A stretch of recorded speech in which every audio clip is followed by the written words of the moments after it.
So the key to a big burp is to swallow air. And you just keep swallowing air.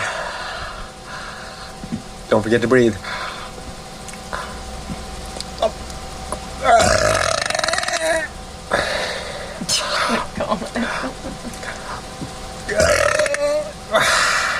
And the more air you can get in there, the bigger your burp can be. So if you keep practicing, you can fit more and more air in your stomach. You can actually stretch your stomach so you can fit more food and water in there too. Or you can stretch your food with your stomach with food and water, and then you can fit more air in there, and then you can have a bigger burp.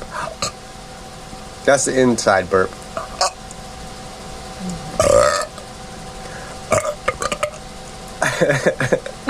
Don't forget to change it up at the end, you know.